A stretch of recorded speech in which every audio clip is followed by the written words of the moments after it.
Bhagavate Vasudevaya. Om Namo Bhagavate Vasudevaya. Om Namo Bhagavate Vasudevaya.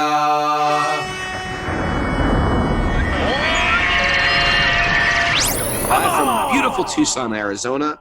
This is Wisdom of the Sages, your daily yoga podcast with your host, Raghunath, and bestie co-host and senior educator at the Bhakti Center in New York City, Kaustubha. Welcome to our show.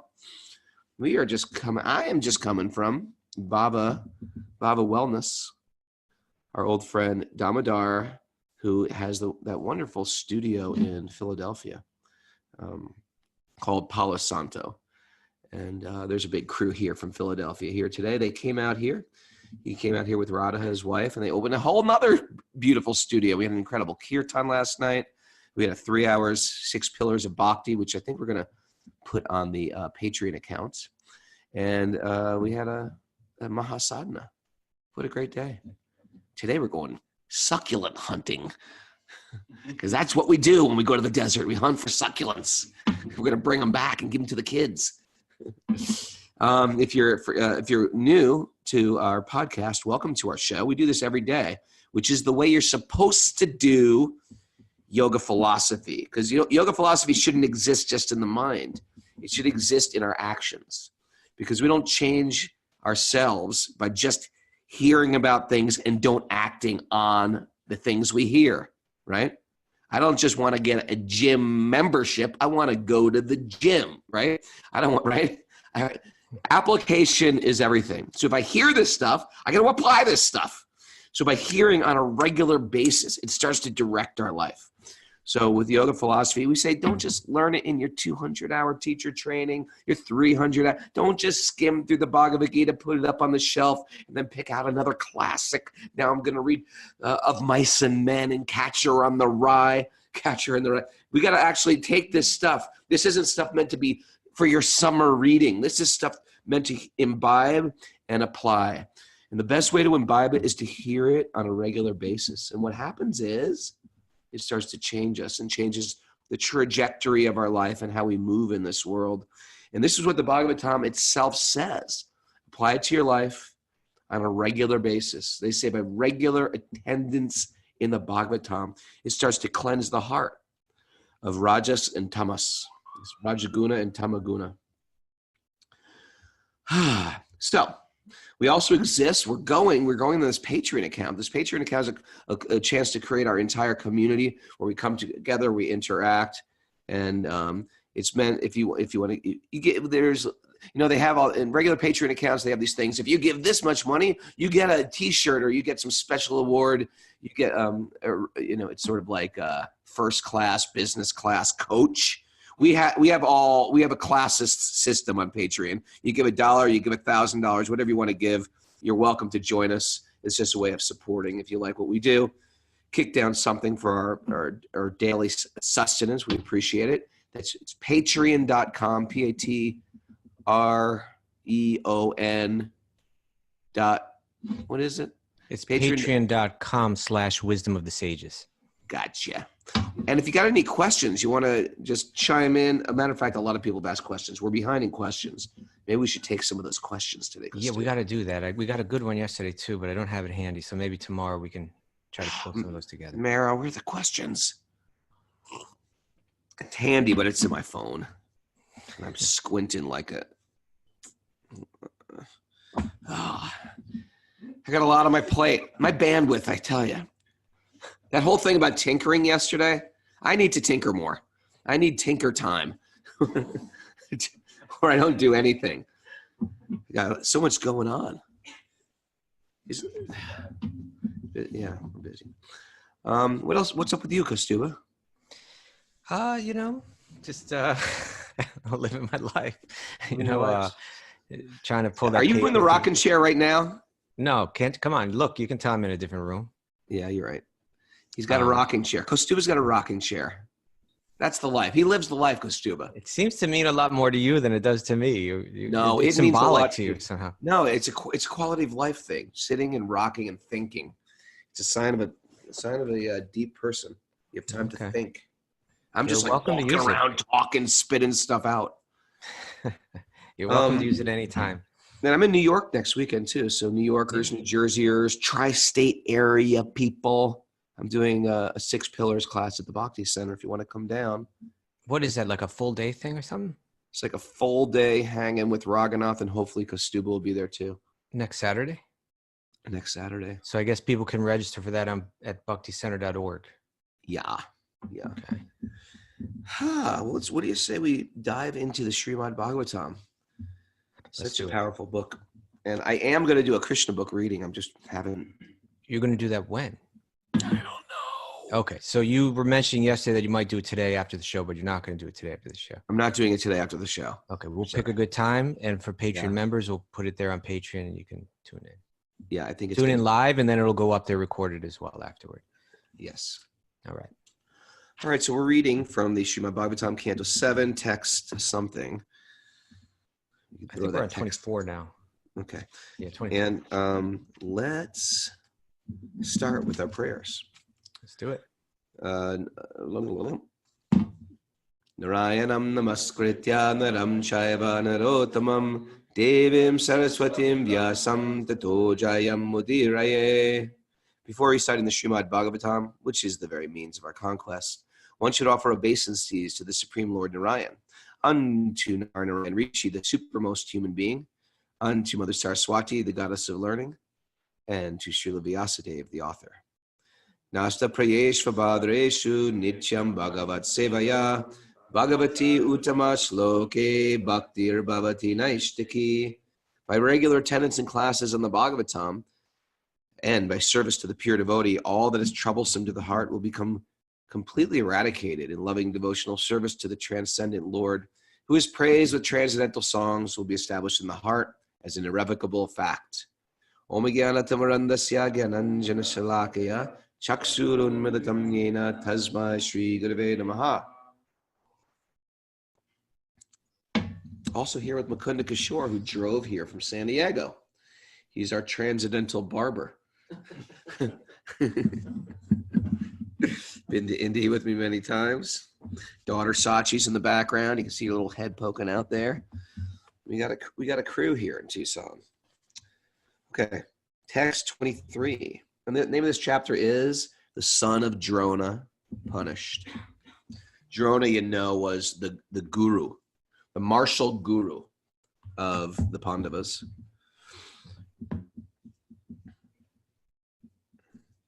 I woke up thinking of that story this morning, how he died. It was not a great way to die. He was sitting in meditation. He realized this war is not it's not going to happen. So he got off the chariot and he sat. Oh man, I can't remember how he decided I'm not going to fight anymore. Got off the chariot and sit in meditation to die. And then Drishtajumna, who was born to kill him. This is how incredibly gracious Drona was. He knew that Drishtajumna was born to kill him. Like he was specially, I don't know how it actually worked. He was conjured born up out of through the fire. He was born out of the fire like his sister. Okay, trivia question for Damodar. Who is Drishtajumna's sister? Come on, Tucson. Draupadi. So they were born to conquer the Pandavas. So one was born Not to conquer the Pandavas. Well, to kill to get back at Drona. So Drona's favorite disciple was Arjuna. So Draupadi, the father, wanted a daughter that would capture the heart of Drona's favorite disciple, because Draupadi and Drona had this war with each other. He wanted a daughter to capture the heart of Arjuna, and he wanted a son, because he couldn't beat Drona. He wanted a son to kill Drona. So Drishtajumna was born to kill Drona.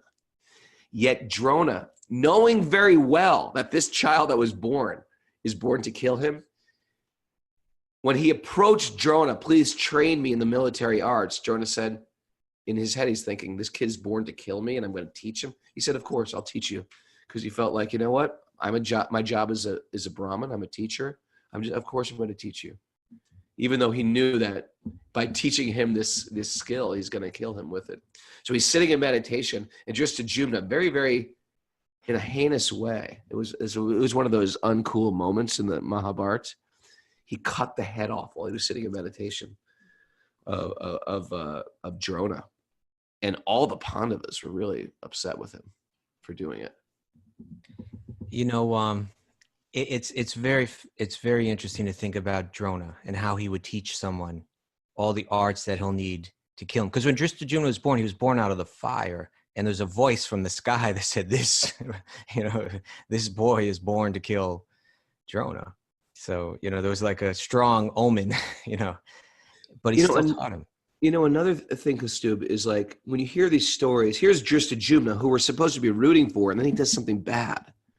And then there's people like Karna in the Mahabharata. By the way, if you haven't read the Mahabharata, just do it. Just do it. You'll be so happy you did it. If you don't like to read, you can't read, get it on Audible. Our favorite translation is Krishna Dharma on Mahabharata. Maybe someone could put that on the board, on the chat board. Krishna Dharma's Mahabharata. I get no commission for saying this, but I always recommend it because it's such a good book. I should get a commission. Go to my Amazon. Go to Amazon.com/Raghunath to get your Krishna Dharmas. No. Anyway, you have this character like Karna, who is the older brother in actuality of Yudhisthira, the older brother of Arjuna, and he doesn't know it. And he starts to becoming friends with the bad guys. I'll keep it very simple. He becomes friends with the bad guys, but he's by birth a good guy. And as the reader, you know what's going on. Oh my God, you're befriending the wrong people. You got to go back to the good guys, and your heart goes out for Karna the entire time. You're so upset, and you don't know whether to hate him or to love him, because all he wants to do is kill Arjuna, and all Arjuna wants to do is kill him. And it's like, oh my God, don't you understand what's going on? And so when you hear two different angles of views, it makes you realize like everybody's got sort of a story. And it's hard to sort of like dig your heels in, like that person is absolutely wrong. And it makes you sort of like a little broad-minded. We live in a world where we dig at our heels. That person's absolutely wrong. This person's absolutely wrong. And everybody's got some type of story. It makes you very, very broad-minded, and it makes you an independent thinker also, I find, by just hearing all the minutia of their life and what they went through, etc. I've heard people argue the fact that Karna was the greatest hero in the Mahabharata, Anyway, that's a good takeaway. Well, that point is going to play out in just a little bit further in this chapter, because a debate is going to develop about what to do with Ashwatthama now that he's been captured. Sure. Here's a guy, he just threw a nuclear weapon. What do you do with this guy now? And you're going to have Krishna and these pure devotees of Krishna arguing opposite sides of the argument. And even Krishna himself will go back and forth. He'll end up on different sides of the argument, being convinced, by different people. It's very interesting. That's going to play out. But the point that I was going to make about Drona was that, the idea that someone can be so sober-minded that they're not going to try to manipulate the external material energy to their advantage. They're just going to try to do the right thing, no matter what, So he knew it was the right thing to teach. And so even though the person that's going to kill him asked to be taught, if I'm meant to be killed by this person, I'm not going to try to change that or escape. Let me continually do the right thing. That's what I'll work on. I think of this, there's this baseball. Do you know who Mariano Rivera is, Raghu? You're not a sports guy. You've heard of him, yeah? Never. Mariano Rivera, okay. Anyway, he was on the Yankees, and he was the closer pitcher. Like in the old days, or a new guy? He's like Willie.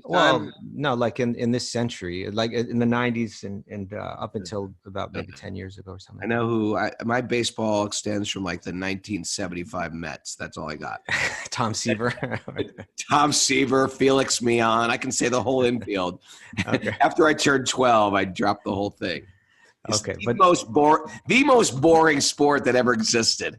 Well, maybe you just weren't picking up on all that was there, Raghu. I'm going to try to. Are you explain kidding? something. I was 12 years old. I kept stats for the Mets, listening on WOR radio. I was totally into it. I took my kids to a Dodgers game, and I never had a good seat. I took my older kids to a Dodgers game. I had seats right behind the dugout. By the fourth inning, they looked at me and goes, "Is this it? Does it get any better than this?" And I was like, "Nope, this is it." And they were like, "Can we go home?" I said, "Yeah, let's just go." Okay, Raghu, can I say the point now? I've been waiting to say it for a long time. All right, what's the point? What does it have to do with Drona? So Mariano Rivera, he was the most devastating closer. He'd come in the ninth inning and shut the opposition down. And different than most pitchers, he would just have one pitch called the cutter. And this cutter was so devastating that even though you knew it was coming, no one could hit it, right? Like usually the pitcher has to mix up their pitches and keep the batters confused. But just this one pitch, even they knew it was coming, it was so hard to hit. How do you know it was coming? Did he say, "I'm throwing the cutter"? No, because just that's what he throws. It wasn't like he was mixing it up with lots of other throw pitches. is a cutter? Not every single one, but in general, that's what he threw. And you know, it wasn't his strategy wasn't to confuse you by throwing different pitches. His strategy was, you know what's coming, but it's so good you can't hit it. Interesting. Now he was interviewed once, and the You want interview to talk about a good sport? Hockey. Raghu, First of all, it's like soccer on ice skates. You know what's a good sport? Ice skates? You know what's a good sport? Trying to get 1 point across to pass the goalie of Raghunath. Sorry, get the point across, and then I'm gonna put forth my argument for hockey. Go ahead. Okay. So he was interviewed, and the interview asked him, "I heard that you're willing to teach how to throw the cutter, even to pitchers that are on other teams. Right? Why would you be willing to show that pitch? You know, teach someone how to pitch that, even though they're on another team, who is eventually going to play your team?" And he said, "I'm happy to show them how to throw the pitch. I can teach it, but they'll only be able to throw it if God allows them to throw it." Right? That's how he saw it. Right? Interesting. Yeah. So in other words, you know, I just always felt that was very interesting. And he was a Brahmin. He's like a real yogi, because there's incredible pressure that they're under, and to keep the mind focused is very difficult under those circumstances. But I always found that idea of what Drona was saying was so important, that we go through life. Sometimes things are favorable and sometimes things are unfavorable, but more than trying to change it towards our favor, what we focus on is just doing the right thing. And that's called Dharma, right? Just doing the right thing under whatever the circumstances are. And Drona kind of showed that through that example in a really special way, I thought. Now back to my point. Okay. Have you ever walked around with ice skates on? It's very difficult to do anything on ice skates. What to speak of a game where people are trying to bump you. Then you get a stick and a puck. And then it turns into a mixed martial arts event, which is completely legal. Imagine in golf if you could just start fighting the other golfer and they just let it go. You got to fight a guy on ice skates, and everyone just stops and watches. They don't even try to break it up. They let them break it out. That is hours of entertainment. Like the difference between what Robbie's like and the sport. It's a bunch of animals. Okay, I'm sorry. Okay, thank you. Shall we continue? Shall we start? Oh, okay, yes. Hockey? You don't like hockey? Not really, no.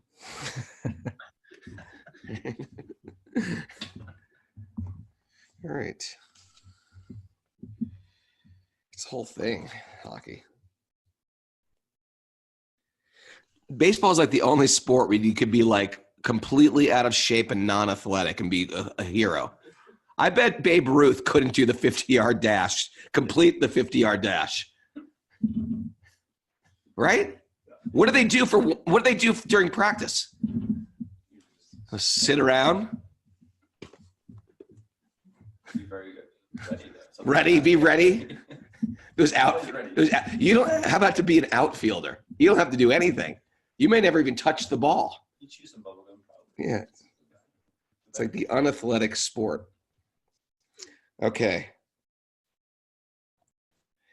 And what are we at, 24?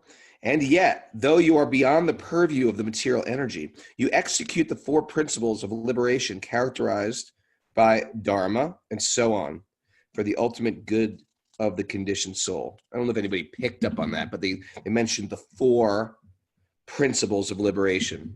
So they sort of woven religion or Dharma. What it is, it's the 4 is Dharma, Artha, Kama, Moksha. Dharma, you do your duty. Artha, you work. Kama, you fulfill your desires. And Moksha, you become liberated. So he says, yet you are beyond the purview of the material energy. You execute these 4 principles and so on for the ultimate good of the conditioned souls. Thus, you descend as an incarnation to remove the burden of the world and to benefit your friends, especially those who are your exclusive devotees and are constantly rapt upon in meditation upon you.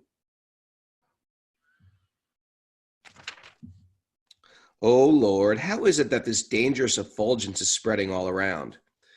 Where does it come from? I do not understand it. So by the way, so this is what's going on with, there's a, Ashwatthama threw that blazing weapon, that nuclear bomb, and Arjuna's like, okay, I'm about to die here. I'm going to start to pray and meditate on Lord Krishna. So this is Arjuna speaking. O Lord of Lords, how is it that this dangerous effulgence is spreading all around? Where does it come from? I do not understand it. The personality of God. Prabhupada gives a nice short 2-sentence commentary here. Please read. Well, what's happened is that this deadly, practically atomic weapon is heading towards Arjuna, and he needs, he's praying. It seems like it's a really time sensitive moment. He's got to deal with this quickly. But first he offers these prayers, and then he gets to the point. He says, how is this effulgence spreading all around? Where does it come from? I do not understand it. Now he gets to the point. But Prabhupada says, anything that is presented before God should be so done after due presentation of respectful prayers. That is the standard procedure. And Sri Arjuna, although an intimate friend of the Lord, is observing this method for general information. Right? He's Krishna's close friend, and even he's doing it. But you say a prayer first. You say an appreciation first. Yeah, it's like that. It helps us understand that internal life of the Bhakti-yogi. You're in a temple, you stand before the deities, and then you don't just walk up and start talking. You internally begin to offer some respect. It's good to know for the regular Zoomers. It's nice to learn, like what's a good way to put this word? Official standard prayers that you might say. Like when you learn these stutis or stotrams, these prayers where you memorize different prayers to the Ganga, to Lord Krishna, to go over down the hill, to Radharani. You memorize them, and then when you go to a temple, you have these prayers roll off your mouth, and you sort of have internalized them. We are kids, we memorize Ganga Stotram. So when we go to the Ganga, we can chant these Devi Bhagavati Gange. If you have a mantra towards Lord Krishna or a mantra towards Radharani, when you go to the temple, you have a prayer to offer. So prayers can be official and standard. When I say standard, I don't mean in any low way, but that means previous masters have written them. Or you can do some heartfelt prayers. But the idea is you don't just go up in front of the altar and just start asking for stuff. Please give me this, please give. Otherwise, your relationship with God becomes like a metaphysical Amazon Prime, where you're just sort of like, give me this, give me that, give me this, that. Gimme, me and the gimmies. It's like, we just want stuff. So the idea is you go and you appreciate, and then you put a prayer. Maybe you are going through some struggle. Please help me with this.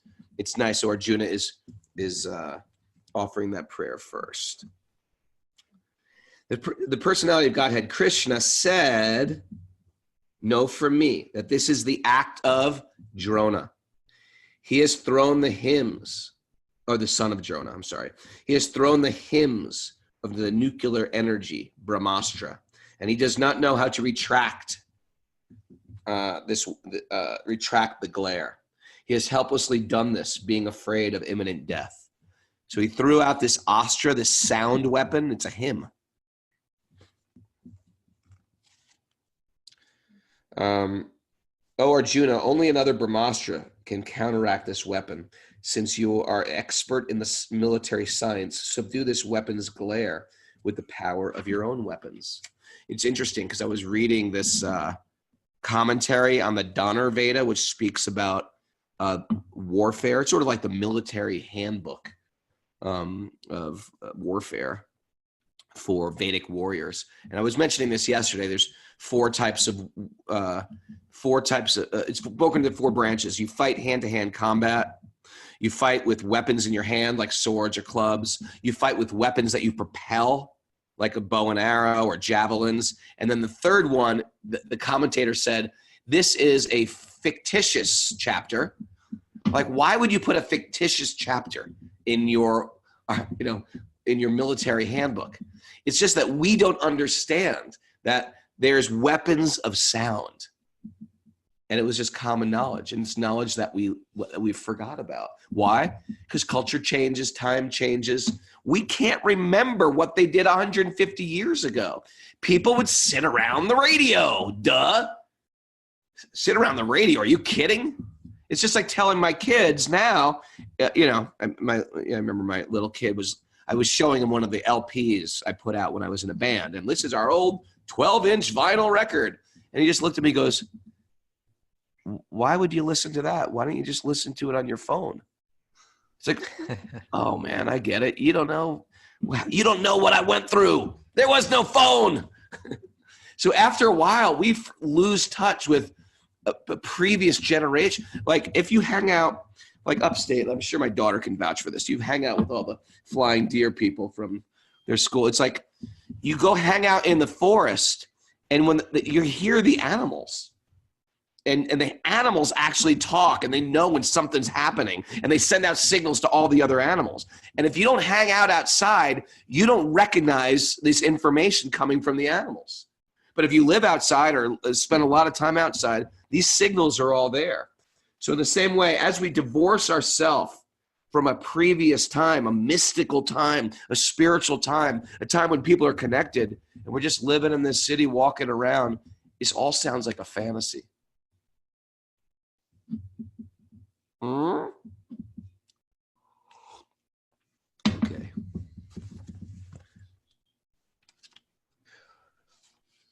When the rays of the two, okay. So hearing this from the personality of Godhead, Arjuna touched water. There it is again, touching water. Touched water for purification. I think that's Akshman, Kaustubha. I think so. Right? Touching water. What's the Sanskrit? Spritzva. A DTG, what is that? Spritzva. He had a spritz. It's like a spritzer. It's like a cold spritzer. Maybe that's what he meant. Arjuna had a cold orange flavored spritzer. Raspberry. Maybe he drank a little water. It's like, all right, get ready for this battle. Take a little sip. I think he did Akshman. He poured the water in his hand, chanted mantras, sipped that. Poured some spritzer in his hand. Is that an offense to say that? Okay. Arjuna touched water for purification. After circumambulating Lord Krishna, he cast his Brahmastra weapon to counteract the other one.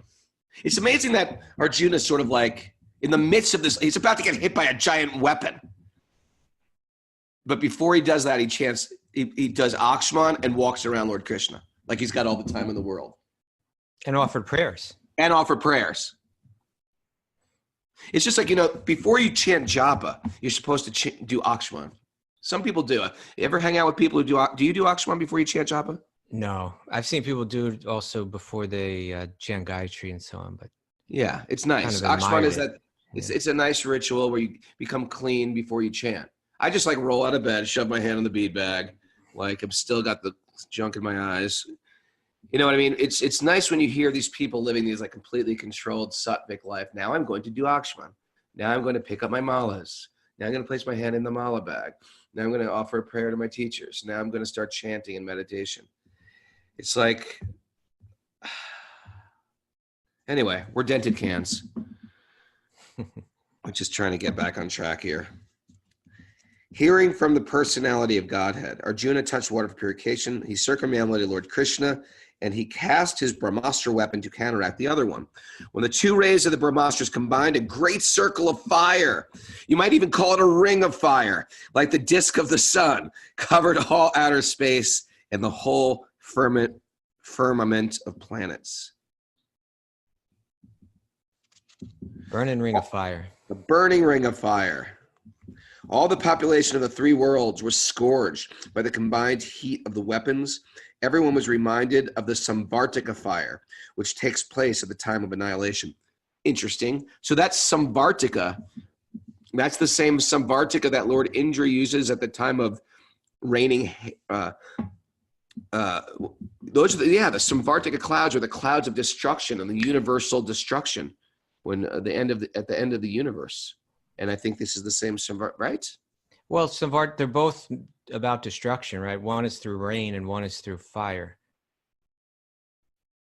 Samvartika must have something to do with ultimate destruction. Yeah, ultimate destruction. Not your ordinary cloud, not your cumulus nimbus.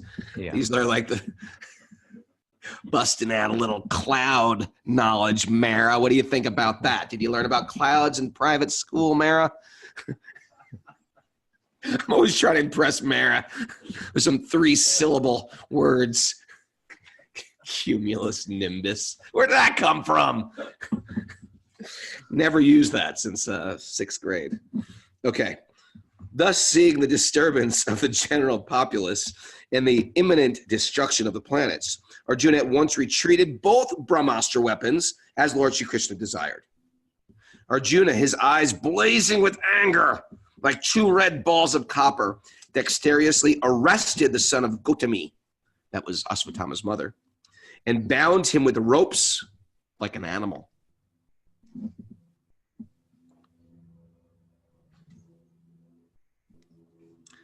Ashwatthama's mother was also known as creepy. Not to be, don't say a word. Kripa means mercy, so creepy means feminine mercy.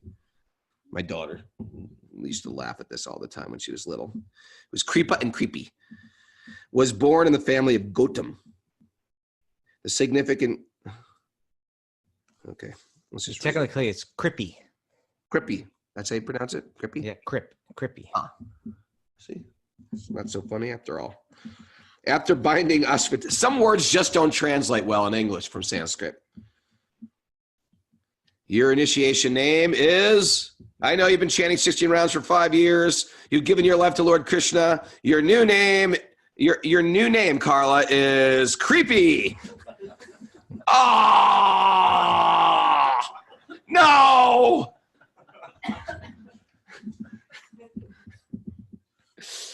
Can I have a do-over with the name, Maharaj?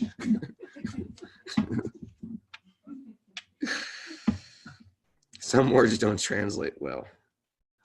What do you do?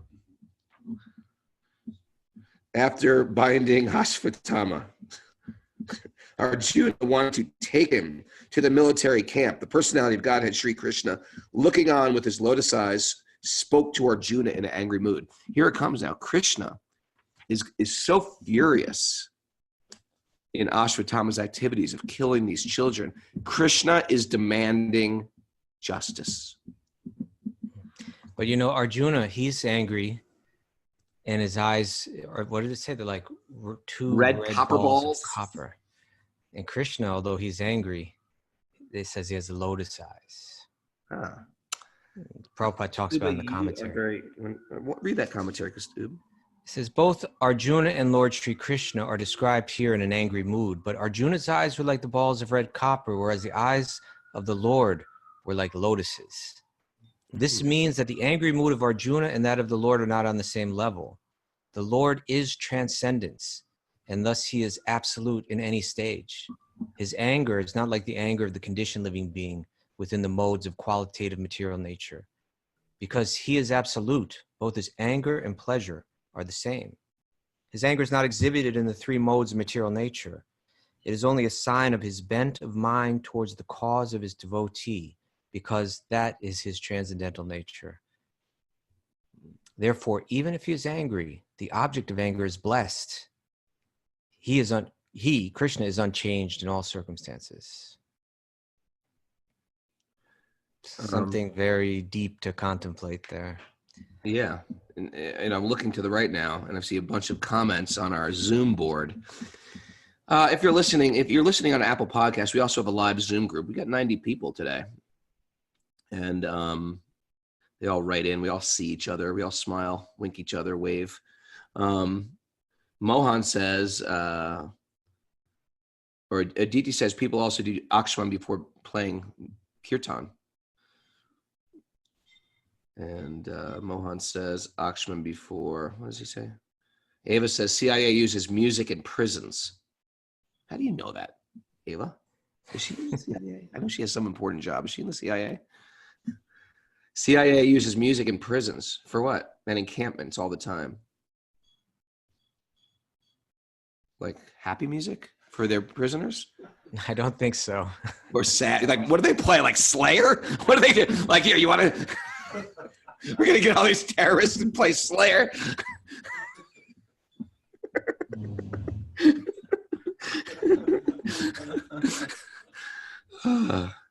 For torture. Sean Davis says torture. Torture music?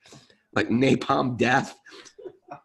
Okay, Mohan says, always instructed to do Akshman before chanting Gayatri. Okay, and let's go on. Torturous music. Kenny G. No, not Kenny G.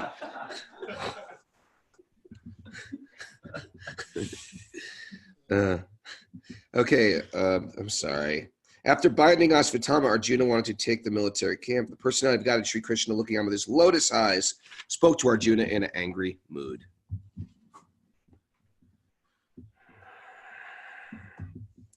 Lord Sri Krishna said, "O Arjuna, you should not show mercy by releasing this relative of a Brahmin." He's not even calling him a Brahmin. He's saying he is the son. He's the relative of a Brahmin. Brahmins don't act like this. So Krishna is saying justice, no mercy. For he has killed innocent children in their sleep. Give him full justice.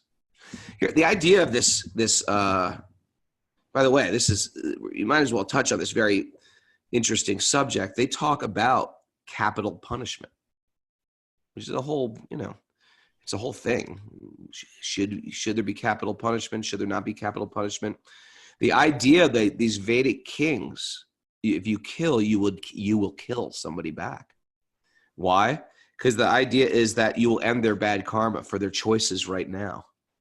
He made this, so Krishna is saying, kill him, and you will leave him of his previous karma, because you're gonna have to pay for that many, many lives, many times over. So it was the king's duty to kill immediately.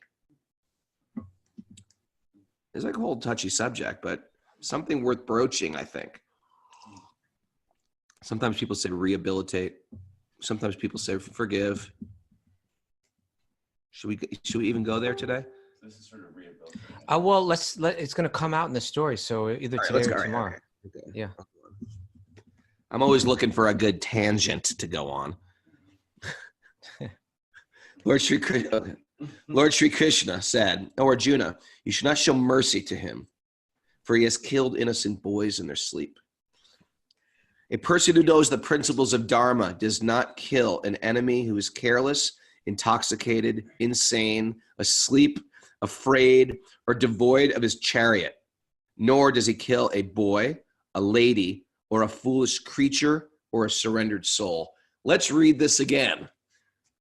I guess these are some Dharma Shastras, like codes of ethics in this Vedic world. Here's the people you don't kill. Ready? What if a lady kills somebody? What if a lady's crazy and violent? They don't kill her. She gets off the hook just because she's your lady. Come on. Not off the hook, but not killed.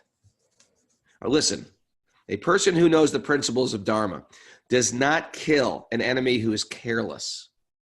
Oh, I get it. That means sort of like, there's a difference between like second degree murder. Like you're driving, you check your text message and you run over somebody. So it's not the same as like a planned murder, like murder one, or right? What do they call it? Murder in the first degree. Third degree murder or something like that. That's something like I was backing out of my driveway. Some kid was on their bicycle and I hit him and I killed him. So that's careless. You don't kill them.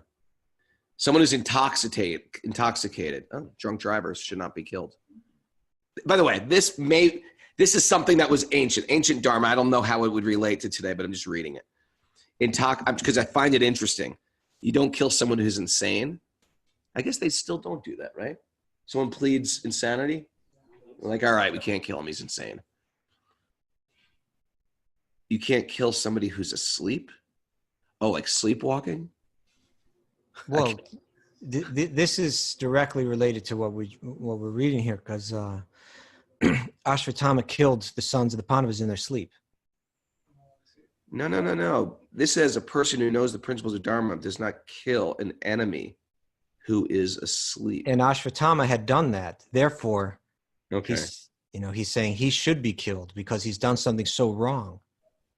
He killed these boys in their sleep. Okay. You don't kill someone who's devoid of their chariot. All right. You don't kill a foolish creature. What's that? Like a dopey dog? Let him go. I know he just ate somebody, but he's a little foolish. What does that mean? We need a Sanskrit pundit here.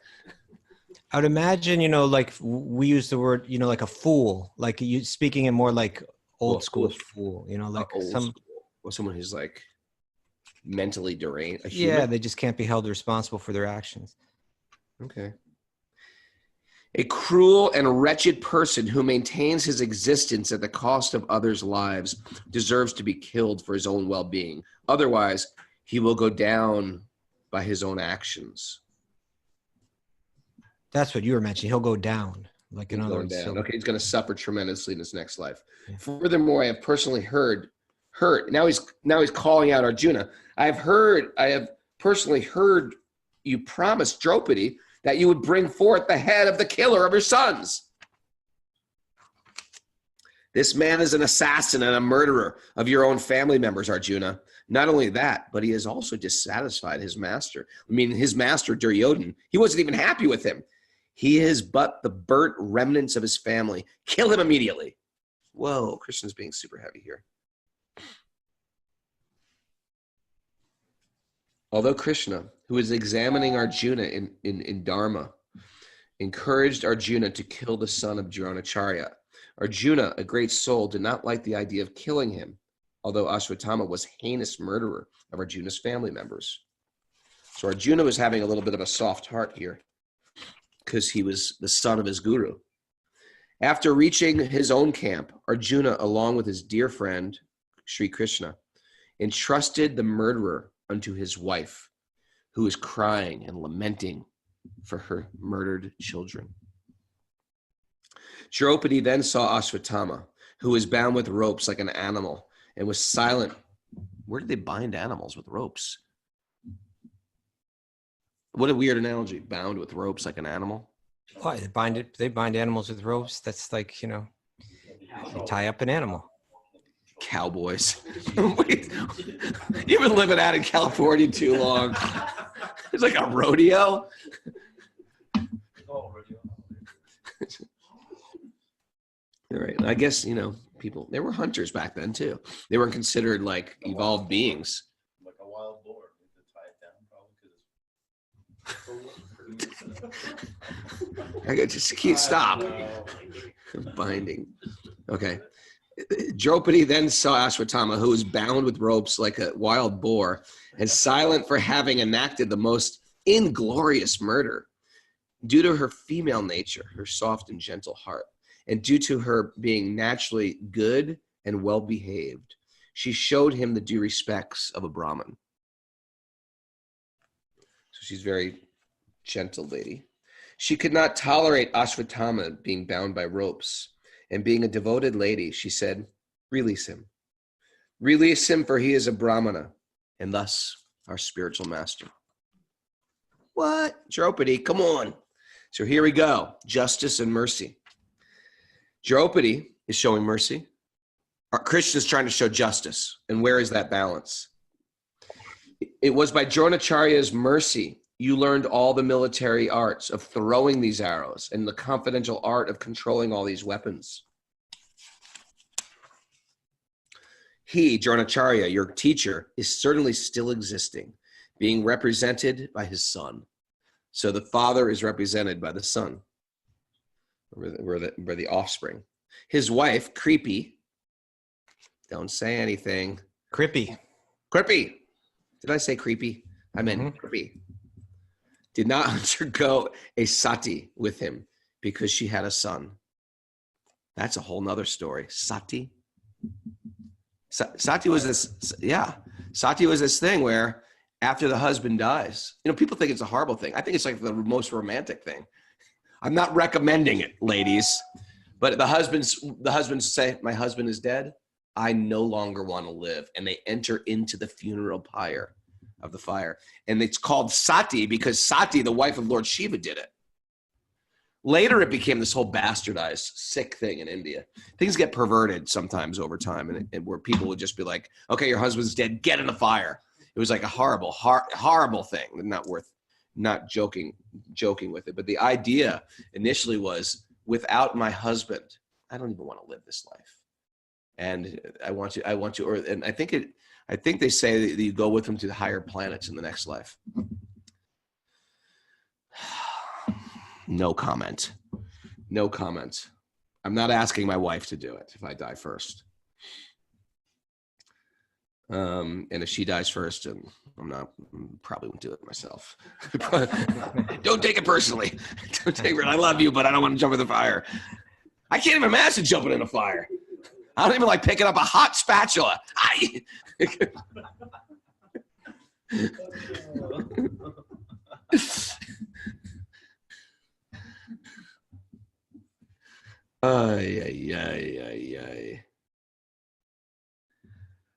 What was that book we just read?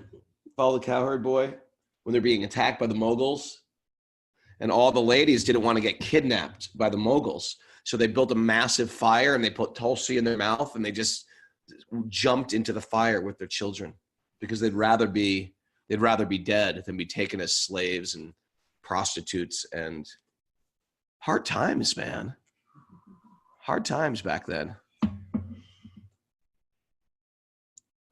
Why not just kill yourself with a knife? Why jump in a fire? I think there's something mystical about a fire too. Anyone who deals with fire, it's not like an ordinary thing. It's so interesting. Just like when you conjure up Vishnu in the fire and Surya in the fire. This fire is some weird portal, almost like a deity to another realm. Maybe that's why. Maybe that's why they didn't just drink poison or something. The fire element is seen as transformation. Fire element is seen as transformation. Yeah, Dalmadar says. Like in everything. We're just speculating here. We have no idea, but it's interesting. I mean, if I had to kill myself quick, the last thing I would be jump in a fire. Well, it was the pyre of their husband that they were climbing onto, No, but I'm just thinking in a case I'm being attacked by the Mughal invaders. The last thing I would do is Mughal invaders are coming. They're killing everything. I'm going to jump in the fire. I would do anything else but that probably. I jump off the turret, the tower of the kingdom and say a prayer. Quick, easy, fast, close your eyes. What if you jump in the fire? How many times have you thrown a log in a fire and the log goes in and half comes out?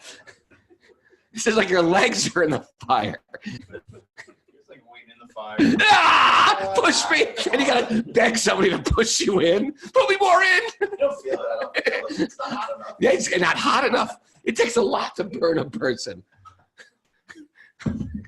This isn't even funny. Oh, forgive me if this offended anybody. It could. People die in fires all the time. I don't even talk about this. I'm sorry. Oh, most fortunate one. Kaustubha was just sitting there patiently. Okay, let him get it out. Let him get it out of his system. He does this once a show at least. O most fortunate one. It doesn't help with these Tucson here, guys, egging me on. O most fortunate one who knows the principles of Dharma. It is not good for you to cause grief to your glorious family members who are always respectable and worshipful. Who's speaking? This is Krishna still. Oh, no, it's Draupadi. No, I'm sorry. Draupadi, right? Draupadi, yeah, Draupadi. My lord, do not take... Oh, so he's saying, do not make the wife of Dronacharya cry like I'm crying. Here's my one burp a show. I am aggrieved for the death of my sons. She need not cry constantly like me. How much mercy is that? She just had 5 of her children die. And now he's saying, I don't want to see, even though he did it, I don't want to see his mother cry. And his mother's a very noble lady. I don't want to see his mother cry like I'm crying.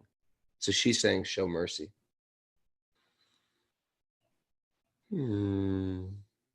If the kingly administrative order, being unrestricted in sense control, offends the Brahmins and Brahmin order and enrages them, then the fire of that rage burns up the whole body of the royal family and brings grief upon them all.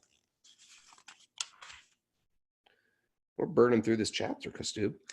O Brahmanas, King Yudhisthira fully supported the statements of the queen.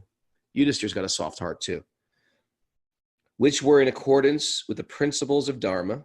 By the way, sometimes if you're reading along with me, sometimes I'll switch out the word religion. Like Prabhupada translates religion here, I'll switch it out to Dharma. Because I think in the yoga community, especially people, we know, when we hear the word religion generally, sometimes it conjures up weird ideas, bad ideas, Christian leftover stuff in our brains. But the actual word is Dharma anyway. So I just bring it back to the original translation, which we understand as some like spiritual righteous duty, right? So O Brahmana, King Yudhisthira fully supported the statements of the queen, which were in accordance with the principles of Dharma and were justified, glorious, full of mercy, equity, and without duplicity. So the queen is also sort of educated in the approach. It's everybody is. That's like the culture is educated in Dharma. Right? I think we've run out of time, Raghu. Oh, I'm sorry. We've run out of time. You want to share anything, Kaustubha, while I fidget around for our closing song? No, just again, if anyone, wants to connect, become part of the Zoom audience, it's wisdomofthesages108@gmail.com. If you want to go deeper into the studies, check out you really won't be able to check out the page, but you can do it by joining up on patreon.com/wisdomofthesages. Look at these people here. Look at these people here. They're all in bliss. They are all in bliss here in crazy Tucson. Oh. Thanks for everybody for joining us from their podcast. Hey, podcast people, and everybody on the show, go to Apple Podcasts, write us a review. Write us a 5-star review. It helps our rankings. It does good things for us. I don't know what it does, but it does something wonderful. We're trying to ride out that Joe Rogan wave. Keep it high. Keep on getting up there. We're ranked on podcasts. Like if anybody, your next door neighbor opens up their podcast, keep clapping. If anybody opens their podcast, the Wisdom of the Sages is ranked in religion and spirituality. So anyway, give us a good review. And thanks to everybody for joining us. If you're on the Zoom group, we had a big, massive group today of 90 people at one point. Even Bhakti-yogi was on the phone, on the call. Krista Marzuski, Liam, Stacy Wood. What a crew. Okay, I gotta turn this up so I can start singing. Yeah, Liz Schubert. Jai Shri Krishna Bolo Jai Radhe. Dana B's with a horse. It's the first time we've had a horse on the show.